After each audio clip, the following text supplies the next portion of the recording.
As you all know, January is usually the biggest month for pro-life activities, and especially at the parish level, we have events like the March for Life, which is usually a big deal in most of the dioceses, the anniversary of Roe v. Wade, and the National Day of Prayer for the Legal Protection of Unborn Children takes place in January. So this really is the most highly publicized time for pro-life in most parishes and in most dioceses, the most highly publicized opportunity to bring people in your parish together to advocate for an end to legalized abortion and to share what it means to respect all human life and to really evangelize the world about that. So because of this pandemic, though, this January events will likely look quite a bit different than they have in previous years. Every state is different, every diocese is different in terms of how they are handling COVID-19, what the restrictions are. For many dioceses through 2021, the focus will probably be on local events in January, maybe bishop-led masses for life, which would be awesome. There might be some state or local marches going on instead of bringing people over to the March for Life. And maybe there are even digital events that people are already planning, like live streamed masses or other prayer events that people can get to on their laptop or digitally on their phone. So we do see that there are going to be a lot of new opportunities for people who are socially distancing to participate, and definitely a focus on the local level too of having a lot of the annual events in their own community. So those are a few of the differences in the trends that we're noticing for January. This webinar is for everyone who wants to help their parish promote pro-life values and activities and events during the month of January. Anyone who wants to increase greater respect for human life in January through their parish, this webinar is for you. You will see as Anne guides you through the materials that, they're pretty easy to use. They can be customized to what works best for your state, your diocese, your parish, because obviously it's different everywhere. And so whatever we have should be very adaptable to what you need, and you're free to use it as you see fit.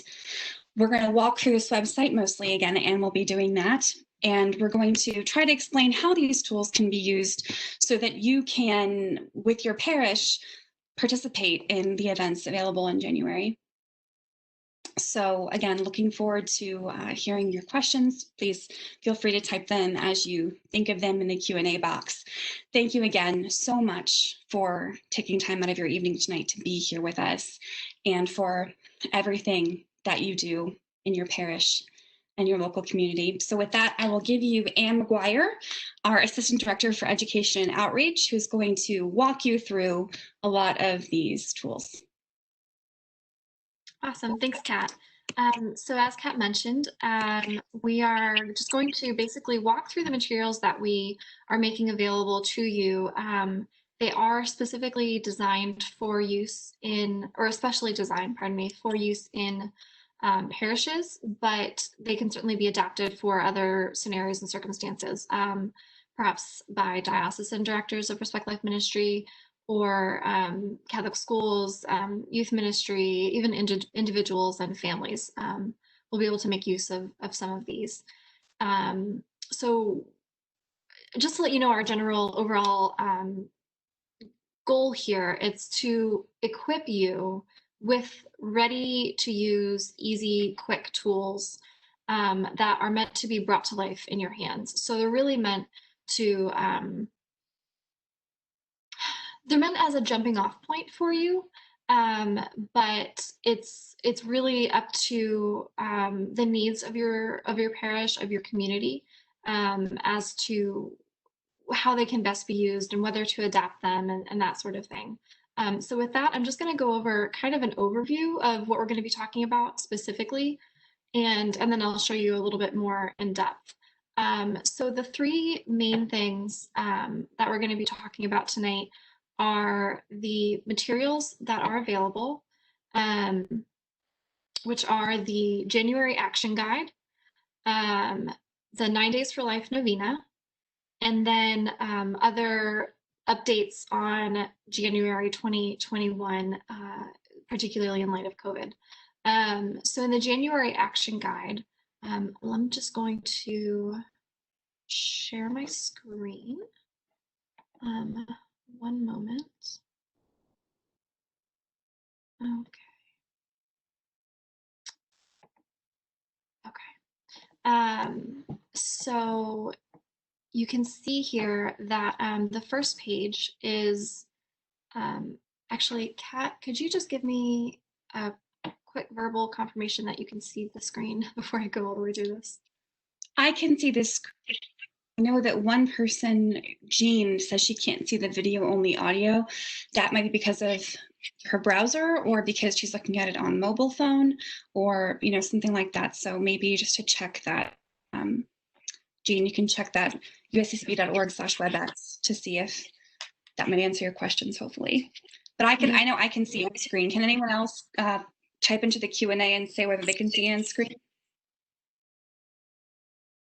Okay. Okay, great. Thank you all so much. Really appreciate it. Thank you. Okay, so yeah, Jean, if you're using your mobile, it could be that might be the issue that is going on. So I am really sorry about that. But that is a good reminder that we are recording this webinar right now, and we do plan to make it available after the fact. So everyone who registered will get a copy of the recording, and you are free to share that with others as well who might find this helpful.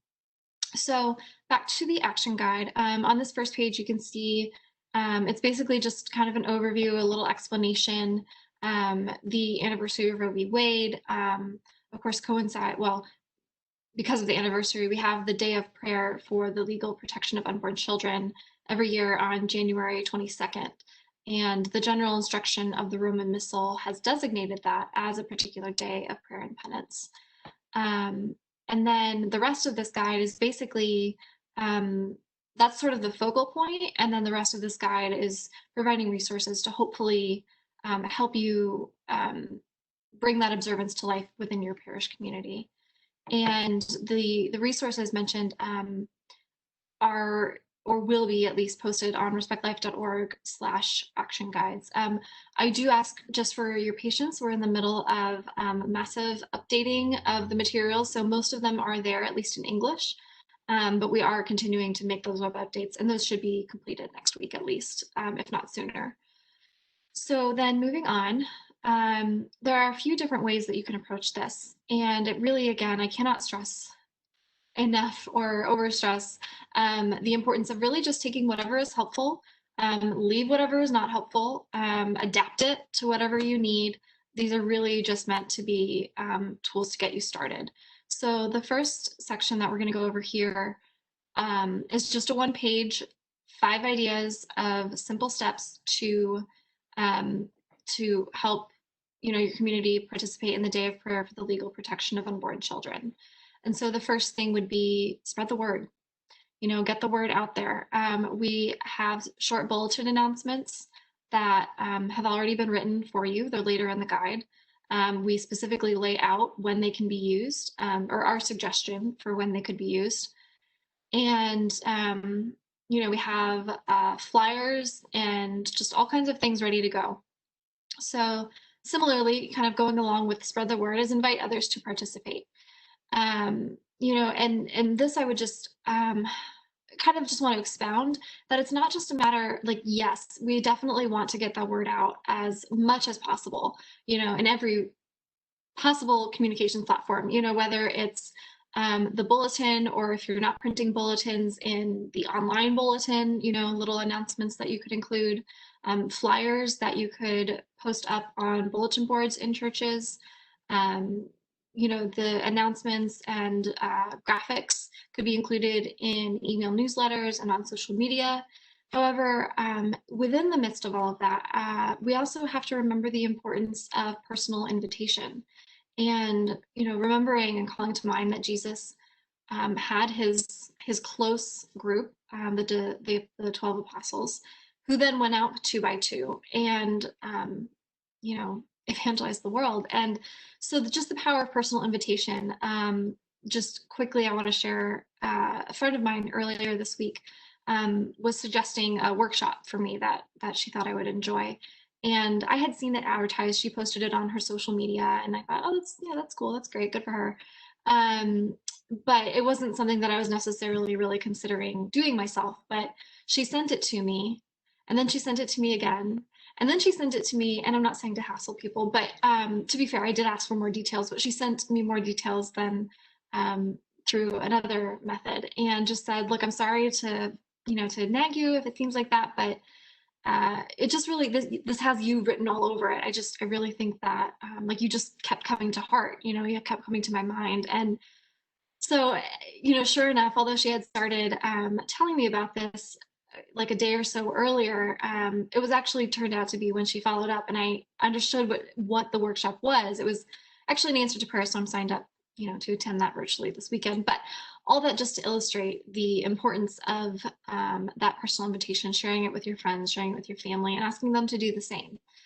Um, so then the third simple step is to suggest or ask, your pastor or your deacons or your priests at the parish to preach on respect for human life on January 22nd and also on the weekend prior, recognizing that, many people may not get the daily message or the day's message, excuse me, during a daily mass on January 22nd.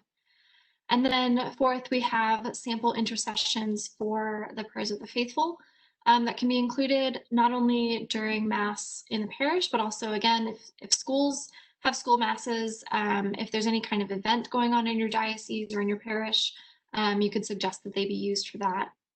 And then going back to social media, that is a great platform. It is where a lot of people are these days. And so, to make use of that and to meet people where they are. So we really would love to see how you and your family or your parish or your school participate. So please do let us know if you do end up joining in these observances. And then one thing I would say for the social media, as far as at least sharing the novena, which is January 21st through the 29th, we do recommend that you share those, there are daily graphics, and we make them available to you to include, again, in newsletters, maybe print them in your bulletin or one of them that speaks to you. But if you're sharing them on social media, we just ask that you would share them directly from our accounts, and those are linked here: USCCB Respect Life and USCCB Pro Life on Twitter. And that's because of the algorithms of the social media platforms, Facebook and Twitter.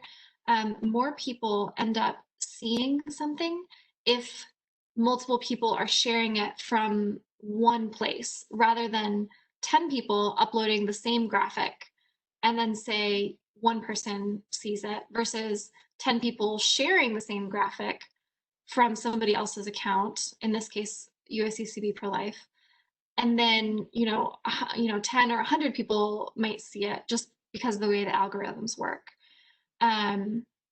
So then if you want to go and do something a little bit more comprehensive, we have sketched out a sample timeline for you. And so it starts now, mid-November, and then goes all the way through the end of January. And just with suggestions of what you might do and kind of laying out a plan of action. So, all you would have to do right now, according to this timeline, if it's helpful to you, is, visit our website. And we also will be sending you the key pages that we're going over tonight. So actually, respectlife.org/action guides. Actually, I have to eat some humble pie here. I'm not sure if we actually have that website updated yet, but we will very, very shortly. So just look through our materials, which are on our website, which I'll be showing you, and then see what you might want to propose that your church uses, that your parish uses, and then request an appointment with your pastor for later this month. It can be, phone, Zoom, in person, whatever works for your local circumstances and safety. Then in early December, actually talk to your pastor, let him know the things that are available.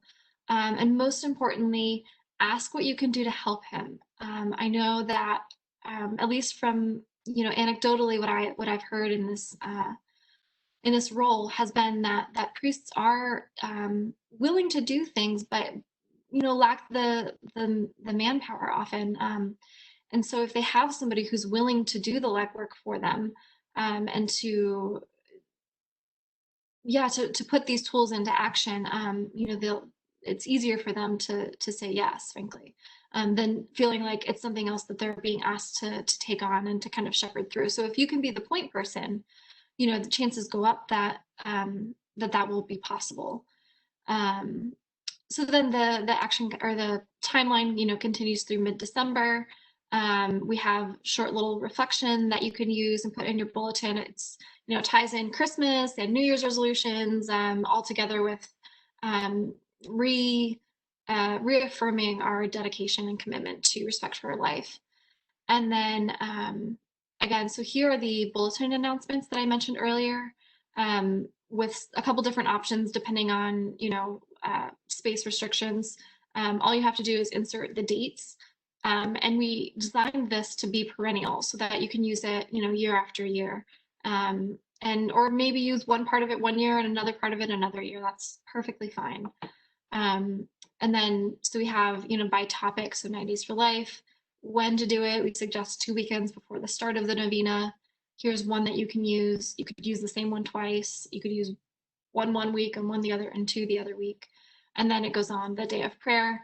And then also, I just want to highlight this one at the end here for healing after abortion, because anytime we talk about abortion, it's so critical that we include the message of mercy, of forgiveness, of healing that is possible, recognizing that it is something that people who have participated in abortion, often there is great suffering, and so we never want to leave people in that place. We always want to direct them to the mercy and healing that is possible. So hopeafterabortion.org is the website for the church's abortion healing ministry, Project Rachel. And then if you go on to the next page, you can see we have several intercessions that could be used, maybe one a week during January, maybe all 5 on January 22nd, however you want to do it. And then we have a set of homily notes for the Sunday before January 22nd, and then for January 22nd itself. So all it could be as simple as, if a deacon or a priest wanted to use the notes exactly as they are, they're more than welcome to do that. If they want to take only the last paragraph, and that's how they tie in the message of respect for life in their homily. Any way we can continue to communicate the gospel of life is always a great thing.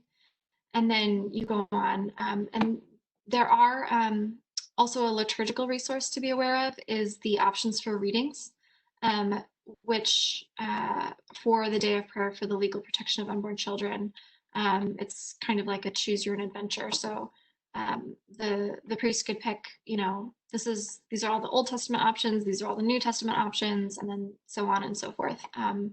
However, we did, select a certain compilation, which the particular homily notes for January 22nd are based off of, bringing in, our Blessed Mother and just that positive message, also not simply against attacks on life, but also recognizing the beauty and celebrating the gift of human life. And then the last thing in this action guide is the sample activity, which is in this case the order for the blessing of pro-life pilgrims. As Kat mentioned, we recognize that there may be fewer people probably coming to Washington, D.C.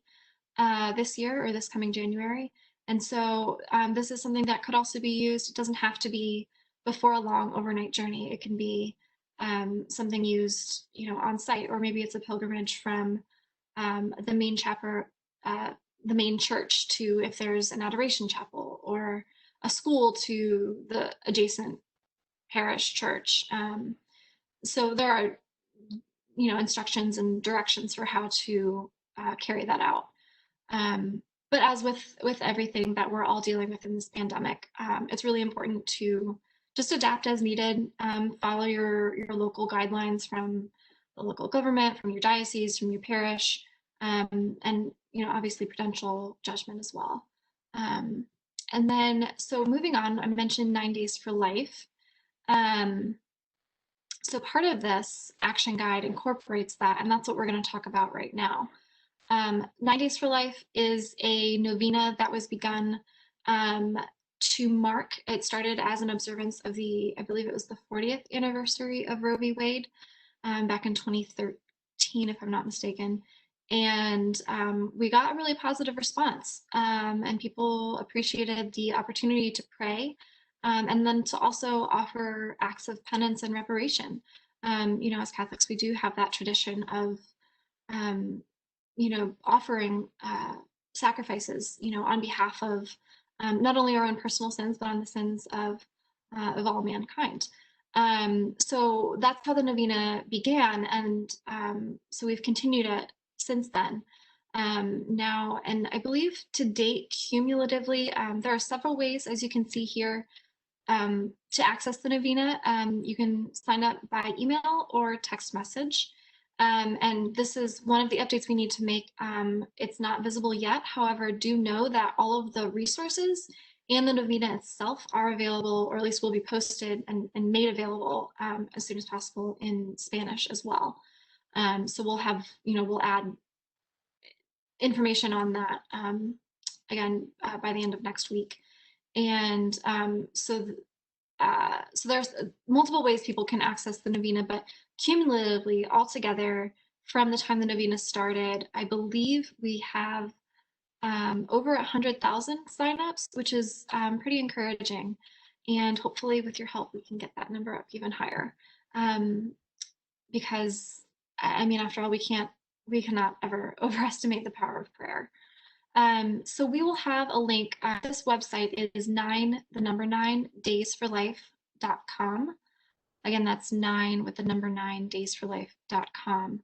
And then we will be posting below here. If you scroll down, there will be a link to this page, which is respectlife.org/9daysforlife with the hyphens. And this has the link back to the sign up page and then to the leader resources, which I'll show you momentarily. But first, I just want to show you, this is how you can access the novena itself, the most easy way to do that.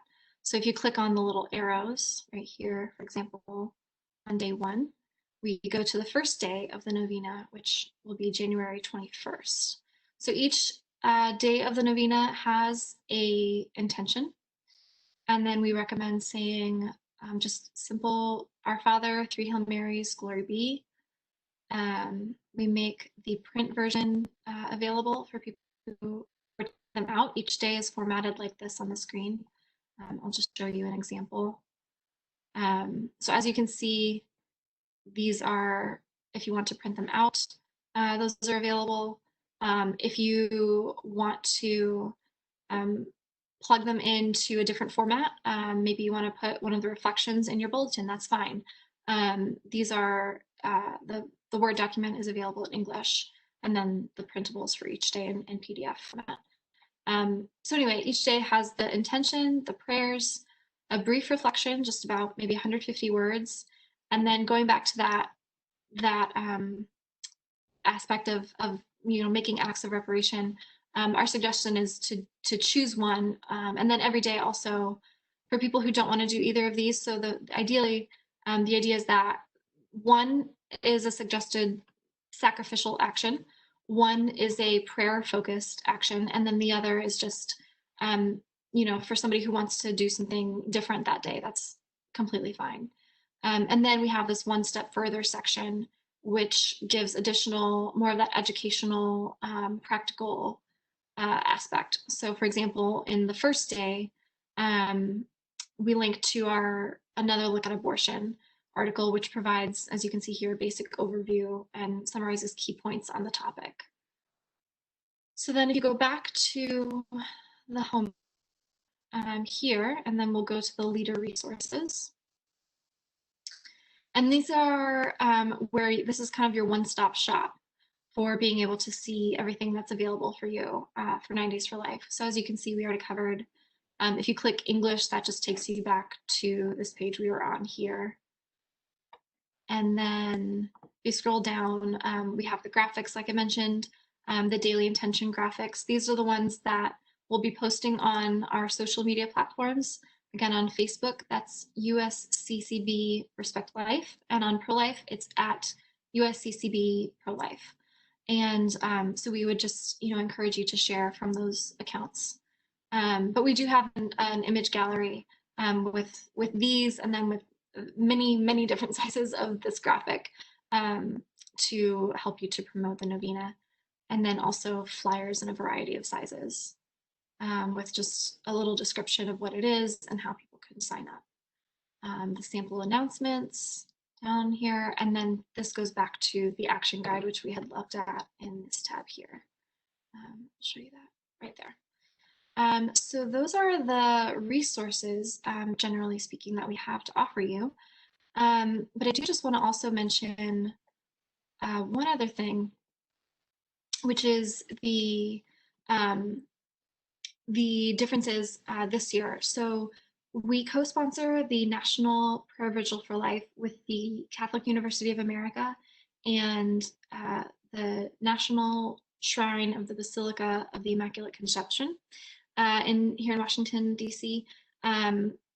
Because of restrictions that DC has right now, we are unable to open that event to the public. However, we are going to be streaming that virtually.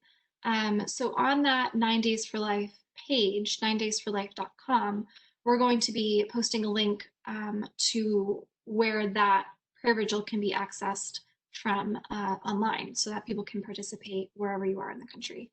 And then the other thing to tell you about is this year we are seeking dioceses to host virtual events, and then we'll post those on that page as well. And then also the idea right now, it's we're trying to gather the information and work with different dioceses to plan these out. But then the idea would be in the daily emails that go out, to remind people, hey, like if you want to attend this virtual event today, these are the ones that are happening.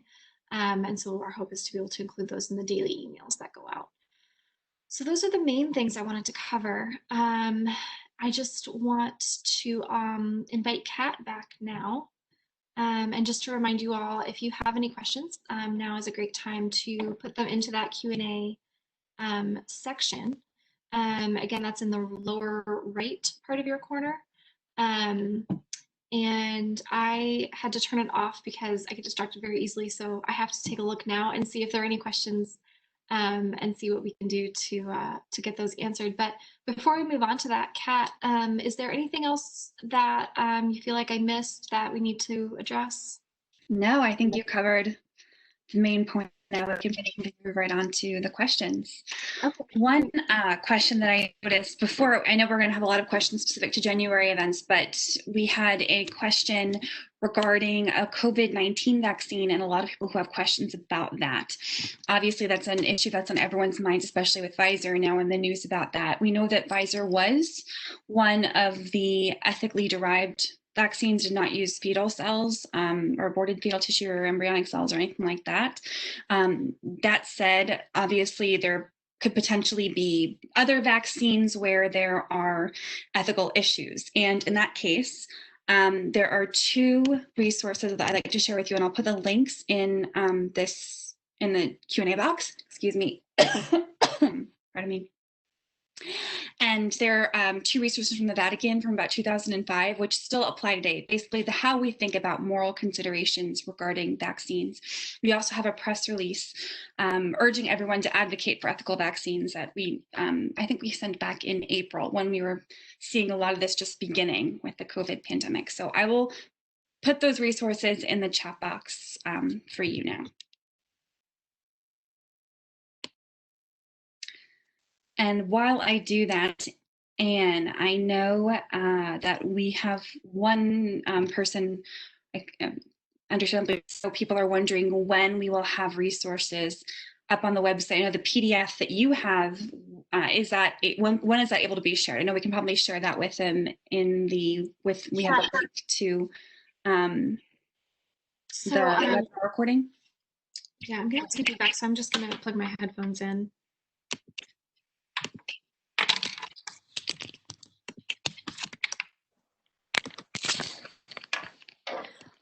Okay. Yes. So everything I just showed you is available online right now. If you go, I was just going through our website. It wasn't anything that is not public. So everything you just saw is public and available. And we are going to be putting those links into our follow-up email when we send out the recording of this webinar within the next few days. If you want to look sooner, I'm just actually going to type this into the chat for those who want to take a look around. daysforlife.com. Okay, so there we go. So 9 Days for Life, I just put it into the Q&A feature. Hopefully people can see that. I'm not sure. Okay, so 9daysforlife.com, and then respectlife.org/9days4life with hyphens.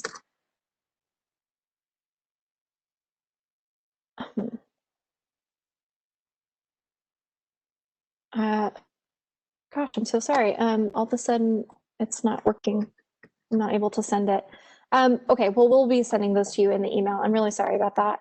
But 9daysforlife.com, respectlife.org/9daysforlife with little hyphens in between each one. And then respectlife.org/leader resources. I'm just going to double check that /leader resources. I'm sorry. Okay, that's leaders resources. Okay, yeah, respectlife.org/leaders resources is where you can get all those tools. Okay. Kat, what is up next? Great. Yeah, I just sent those links regarding the COVID vaccine in the chat box. So, okay, we had some people who were asking, well, one person actually, Susanna, is asking, how can we enfold walking with moms in need? I think that's a great question. We know that walking with moms in need has been something that a lot of the parishes have taken up, which is fantastic. For all of you who don't know too much about walking with moms, you can go to walkingwithmoms.com. It is a year of prayer and services where parishes seek to walk in the shoes of pregnant and parenting moms in need. And so for people who already have a Walking with Moms in Need group at the parish and they're already beginning that process, that's a fantastic place to start to kind of find who in that group might be, pro-life and open to this, and who can kind of help you get the word out about the January events. And that could be a great starting point to meet people. It's definitely a great thing to keep in mind as you're making your announcements, as pastors are thinking of homilies. I know a lot of times pastors can sometimes be a bit sensitive, depending on who your pastor is, when it comes to talking about abortion. But one thing that most pastors feel very comfortable with is talking about pregnancy help and the need for women who are in challenging pregnancies or who are low income and who are pregnant, the need to support them and to ensure that they have help. So it's a great thing to kind of have, to have that awareness in January and to have, the resources kind of available to you when you're talking about some of the anti-abortion advocacy. You can talk about potential solutions, and Walking with Moms in Need is definitely a part of the solution. The church's response to women who are facing difficult pregnancies. So it's a great question, and I don't know, Anne, if you have anything more to add. The only thing I would add is actually I'll share my screen again in just a moment. I'm going to pull up some of our other resources that we have on respectlife.org. Yes, please do, because I think I accidentally shared the older version of the action guide. And again, I apologize to anybody who was confused by that. So Anne will send you the updated one, and certainly you'll also get this link in the webinar recording email, which you should get pretty soon. Yes. Okay. So I've just hit send on the link that I'm going to show you now. Okay. Share. Okay. So right now, this is the leader resources page. So again, that's respectlife.org/leaders resources. And if you go to the bottom of this page, all the way down, and then click view and download, this will take you to the updated action guide that I was just going through, and you click on that here, and I do apologize. I recognize this URL right here this page does need to be updated. And a lot of people I've noticed, I was just looking through the questions. A lot of you are asking when those updates will be completed, and they'll be done by the end of next week. So if you're looking for a specific time frame, then that's, it'll be the end of next week. And in the meantime, PDF that you walked through tonight, that is available. Right. And did you include that link in the chat, in the Q&A chat box? Yes. Well, I included here. I can include the specific one. Yes. Yeah, great. Okay. That way you guys can just have that right now. Oh, I don't know why it keeps doing this. It's preventing me from actually sending it. But if I was able to successfully send the leaders resources one.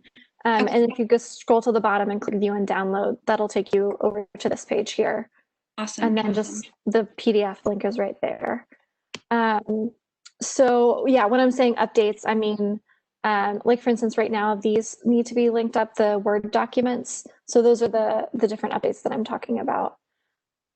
So little things here and there will all be done by the end of next week. But I do want to show you, going to the question about walking with moms in need.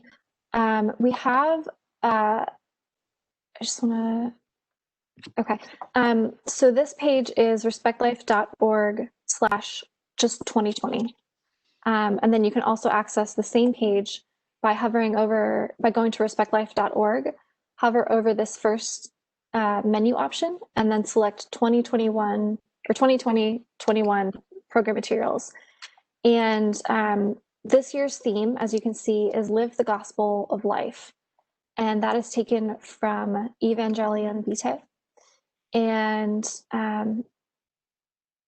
here's our poster. This is kind of your one-stop shop for all the different materials that were produced as part of that kit. But there are a couple things specifically on this page that I want to highlight, which is the first is this one, Serving Moms in Need, Living the Gospel of Life. And this is a 2-page handout, bulletin insert. It's a web page, it's PDF, it's Word document, it's every format you can think of, to basically explain how the Gospel of Life is the foundation and inspiration behind Walking with Moms in Need, a year of service. And then the other thing I want to point out is we put together basically a Cliff Notes version of Evangelion Vitae for people who want a refresher or who maybe haven't read the document. It is a long document, so we put together the Cliff's Notes and that type of summary, and then a study guide to go kind of together. The study guide also works with the full encyclical itself. That's fine too, but we designed it to basically be used in a small group type of setting, either virtually or in person. Of course, someone can use it individually too. That's, I'm sure, would still be fruitful. And this pairing is essentially, it just gives a good introduction to the Church's teaching on the sanctity of life from beginning to end, recognizing the emphasis on attacks to human life, both at its beginning and at its end, specifically through, or especially through abortion and assisted suicide and euthanasia. So as far as how it relates to the January things, as Kat said earlier, January is, I think, as anybody on this webinar could, recognize also, it's a prime time for focusing on respect for human life. The two big calendar moments are especially October, Respect Life Month, and then January because of the anniversary of Roe v. Wade. And so these are some things that could be helpful as well to kind of flesh that out a little bit. So maybe at the end of 9 Days for Life, at the end of the novena, people who have been praying in your parish maybe want to do the study guide together and look at the compendium. And just to give you a little view of the study guide, I can show you our table of contents. So there's just kind of an introduction about, what is this encyclical? Why was it written? What's the context, the historical context? and then how to use it every day, or every session there are 6. Each session recommends an opening prayer, recommends that somebody gives a review or summary. We have just a quote, an excerpt from scripture to be read, and then several discussion questions and a closing prayer, which is the prayer at the end of Evangelium Vitae, and then time for announcements, as well as some best practices. And I just want to scroll down so you can see what that looks like. So it's pretty simple, but hopefully still useful. So just those 2 pages, that's an example of one session. So I'm gonna stop sharing now, and we can get back to our other questions. Yes, I think it was Kathy. Hi, Kathy. Asked if we were going to be sharing information about the 9 Days for Life novena on social media. Absolutely, we are. We haven't done so yet. We haven't announced it yet. We're planning to do so. We're working on that. Obviously, sometimes recently events have overtaken us, and so we haven't done that quite yet, but we certainly will be very soon. Also, we will obviously we post the intentions every day. You can share them directly if you want to from our Facebook page and our Twitter page, and spread the word that way. But absolutely, we are planning on sharing that content on social, which you can then reshare to whoever you want. So thanks for that question. Yeah, and I also just want to mention, I neglected to say that Walking with Moms in Need is actually also incorporated into the novena itself. So one of the days does feature the suggestion to take the pledge to prayerfully support moms in need. That's one of the actions for one of the days. So just forgot to say that earlier.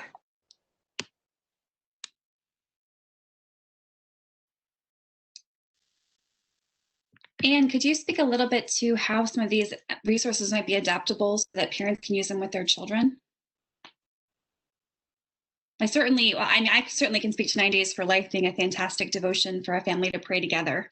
And maybe even reflection could be read at home. And there are definitely ways where that could be certainly used in a family context. I don't know if you have any other thoughts on that, Anne. Yeah, in fact, I'm going to share my screen again.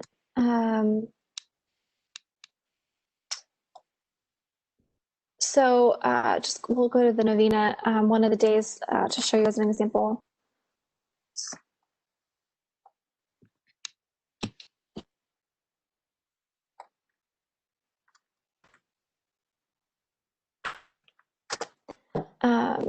So I would just say for parents to, obviously this topic is a very serious topic. And so if any parents want to use it, just take a look at all the content ahead of time so that you're aware of what's involved. And I mean, we try to, as you can see, we try to make it very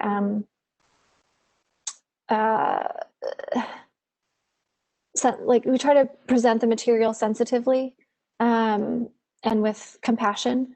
And so, but because the topic is such a heavy topic, I would just say that parents should take a look at the content ahead of time before presenting it to their children. But as you can see, even with the intention starting out, may the tragic practice of abortion end, then we go into the reflection and really try to balance, again, fighting against attacks on life, and then but still recognizing and celebrating the beauty of life. So for example, the reflection for this day, looks at, okay, at every stage and in every circumstance, we're held in existence by God's love. That's the foundation. That's where we start from. Okay, because of that, but abortion tragically rejects the truth that every life is a good and perfect gift. So you can, go on. I'm not going to read the whole thing, but as far as, parents adopting it for their kids, I would say this is something that could be done maybe every evening during the 9 days, and then, or pick something ahead of time to work, to do together, pray the prayer together. As a family, maybe you give up television and movies for the day. And then one step further, this goes into the educational piece where I'll just click on it so you can see an example where it just kind of goes into a little bit more of an educational aspect. So, from the first moments of existence, you had all the DNA, and then just some facts about abortion that, maybe aren't as well known. So it's not something we've particularly, we hadn't really given a lot of thought to it, but I'm really thankful for you bringing that up, that question up, and because, now it is something that we can think about. And if you have any suggestions, we're certainly always eager to hear them. So that's about all I got on that. So we have a great question from Maria, who likes our parish guide. Awesome, so glad you do. But you've asked how you can encourage parish coordinators who are not very active, either because of COVID-19 or because they don't feel support of their pastors. And I think that those are two very important issues that our parish volunteers are facing. I like to address both of them if I can. So first, people who don't have the support of their pastors. I know that that is something that a lot of you experience. A lot of times pastors are afraid to do something they think is going to be divisive or a hot button issue. They don't necessarily want to talk about abortion. That said, January really is the prime opportunity to talk about the lives lost to abortion. And abortion can be talked about in a way that's very pastoral, that isn't necessarily political. We definitely have different resources online, including homily helps, all kinds of things that could help pastors from being uncomfortable talking about abortion to talk about it in a way that's very sensitive, especially to the women in the congregation who may have experienced abortion in their own lives and be in need of healing. And Anna's talked a bit about that in some of the simple steps. There are lots of resources all over our respectlife.org website, basically different things that can equip you both to, to speak to people but even your pastors about abortion and ways to present language to them that doesn't necessarily sound politically charged. And again, we do encourage you to pray for your pastors to that they will be bold in speaking the truth about abortion, because that is very important. So that said, a lot of the time, sometimes the best way to kind of get into with a pastor who isn't necessarily open to talking directly about abortion for whatever reason, sometimes a great way to do that is through, again, pregnancy help and care for women who are facing challenging pregnancies, who are struggling, or who are, in particularly vulnerable circumstances. And that's one area where we found that Walking with Moms in Need can be a great entry point when it comes to helping people who ordinarily would shy away from talking about anything related to unborn children and their mothers. This is a great opportunity for them to see the opportunity for service, something that's very unifying, something that's very, positive, very pastoral. So that could be a good thing to share with your pastor too, if maybe they're not ready to talk about the tragedy of abortion and how, heinous it is that our country sanctions the legalized killing of unborn children. Maybe they don't want to go there. Okay, Walking with Moms in Need is a wonderful thing to talk about. And we have in our resources homily helps for pastors to talk about walking with moms in need and support for women in challenging pregnancies. As far as COVID-19 is concerned, I think for a lot of us, COVID-19 has highlighted some of the challenges of the demographic differences in those who lead Respect Life groups. I think in many, if not most, parish Respect Life groups or Culture of Life groups, a lot of leadership tends to be older and often in the same demographic that is trying to social distance, most in COVID-19. And it's highlighting the need for perhaps there to be some shared responsibility in the parish from people who are not necessarily immunocompromised, who might be of a younger generation. And so I guess I would say that this is a great opportunity to then look for ways to have your parish coordinators share responsibility and invite younger people into leadership in the ministry, to share a leadership role with the wonderful stalwarts who've been doing pro-life ministry for decades. And actually, if you go to walkingwithmoms.com, which is our Walking with Moms in Need website, we have specific resources for you to literally reach out to your pastor and ask them to give a personal invitation to parishioners they know who might be open to doing something pro-life. And it includes the language right there for what you could be looking for when it comes to inviting people individually. Again, that power of the individual invitation, that individual connection of saying, hey, I think that you would be a good leader. I think that you would be somebody who could do a lot of good work for pro-life at our parish. So those are just a few ideas to throw out there. Again, I encourage you to go to walkingwithmoms.com and see how that might be, again, an opportunity to open certain doors, both for new leadership at the parish level, but also, again, to helping pastors talk about difficult issues. And then, of course, again, pray against discouragement, because, again, I think a lot of people are feeling a bit weary, a bit confused right now. All of us are facing that. So it's very important to realize we are in a spiritual battle, but that God will equip us with exactly what we need, and he will call more people to his service. So thank you for that question, Maria. And I'm actually looking right now for the, or maybe, Kat, do you know where people can find the webinar that we did explaining how people start and get involved with Walking with Moms? I'm sorry, can you repeat the question? My sound I'm just trying to figure out where we did that webinar a while back on how people can get that started in their parish. That might be something that they may be interested in. Yeah, where definitely. can people find that? Good question. So part of the problem we've been having with the website is USCCB overhauled all of our website over the summer, and we're still, frankly, working out a lot of the kinks now with USCCB's site and the transferring things over to both respectlife.org and walkingwithmoms.com. That website is publicly available. You can even search on YouTube, Walking with Moms in Need, and the webinar will show up. Let me see if we can't find that link on YouTube.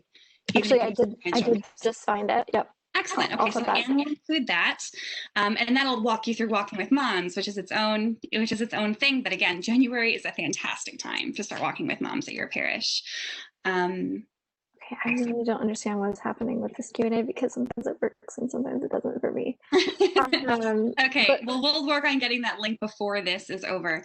So it is 9 o'clock. I know some of you will probably have to go soon. I want to try to answer a couple more questions. I see another great question from Rachel. Rachel has said that there is so much focus on the mothers of the babies, and that's good, but we seem to leave out fathers. How can we begin to include prayers for absent fathers and those who stand by mothers and babies in difficult circumstances? Fantastic point, Rachel. This kind of goes more into Walking with Moms in Need.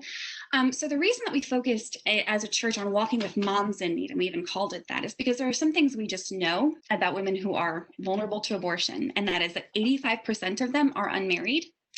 And most of them are also under the poverty line. So there are women who are facing both a lot of financial stress and also relational lack. They don't have necessarily a stable partner with them in their lives.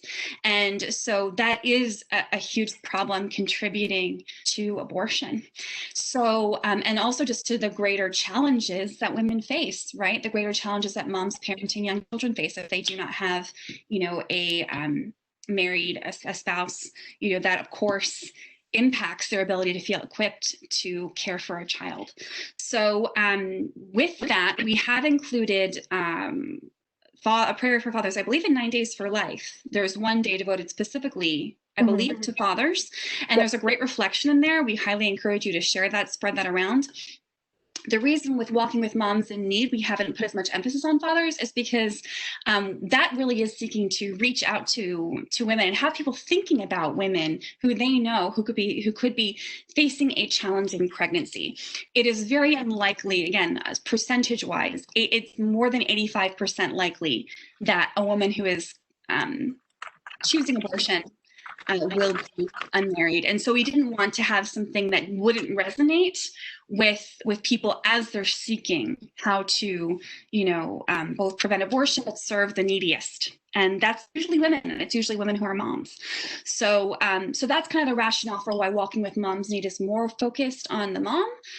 That said, we certainly need to do more to encourage, first of all, the fathers who really are stepping up and who are there, for the mother and the baby, and also to pray, for fathers who are absent or unavailable or who are not stepping up in that same way. So good point. Hopefully our 9 days prayer will be helpful and the reflection will be helpful. Also, there's a great article by Bishop Fobb, which was published for Father's Day. And can we maybe include that in the link, or we'll look for it. It's a great article. Archbishop Fobb is also the chair of the ad hoc committee against racism. So he is speaking, as a pastor who is dealing with, a variety of different, communities who have all kinds of different challenges, and really showing the importance of fatherhood in every community, and including those that are struggling, and the great value of fathers in shepherding new life. So we highly encourage you to share that article, and hopefully that can be a good resource. Amen. God bless all of you. Thank you so much for all you do. Thank you so much for coming. Bye.